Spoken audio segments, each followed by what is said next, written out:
بسم اللہ الرحمن الرحیم۔ ہمارے معاشرے میں عام طور پر لوگوں کا شب قدر کے بارے میں رجحان یہ ہے کہ شب قدر 27ویں شب کو ہی ہوتی ہے اور اسی شب میں عبادت کا زیادہ اہتمام کیا جاتا ہے بنسبت دوسری طاق راتوں کے۔ اتنی بات تو یقینی ہے کہ شب قدر آخری عشرے میں ہے اور آخری عشرے کی طاق راتوں میں ہے۔ ان طاق راتوں میں سے کسی بھی شب میں شب قدر ہو سکتی ہے۔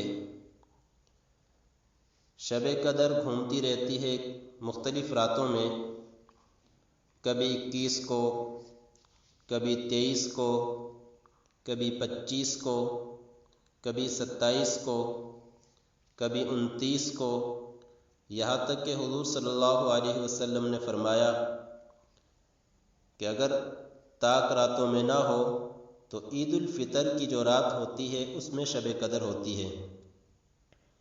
تو اس لیے ہمیں آخری عشرے کی ہر طاق رات میں عبادت کا اہتمام کرنا چاہیے تاکہ شب قدر کی عبادت سے محرومی نہ ہو، کیونکہ شب قدر میں ایک رات کی عبادت 1000 مہینوں کی عبادت سے بہتر ہے، اور 1000 مہینے تقریباً 83 سال بنتے ہیں۔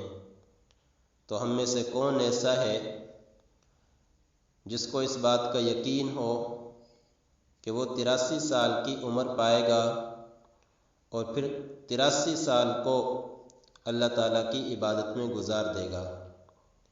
تو یہ اللہ تعالیٰ کا اہل ایمان پر خاص انعام ہے کہ ایک رات کی عبادت کے نتیجے میں 83 سال کی عبادت کا اجر حاصل ہو جاتا ہے۔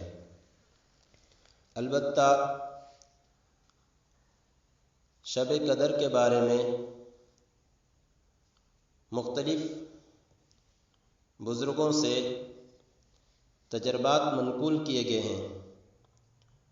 علامہ عبد الرحمن صفوری شافعی رحمہ اللہ تعالی نے اپنے والد کا سالہ سال شب قدر کے متعلق تجربہ لکھا ہے۔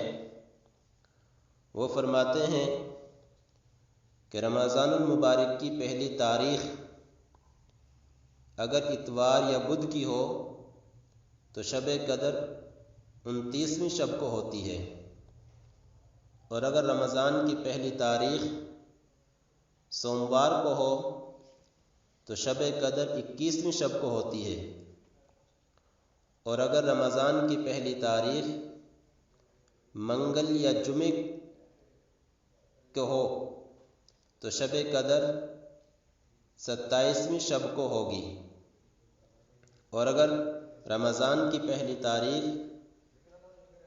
جمعرات کو ہو تو شب قدر 25ویں تاریخ کو ہوتی ہے، اور اگر رمضان کی پہلی تاریخ ہفتے کو ہو تو شب قدر 23ویں شب کو ہوتی ہے۔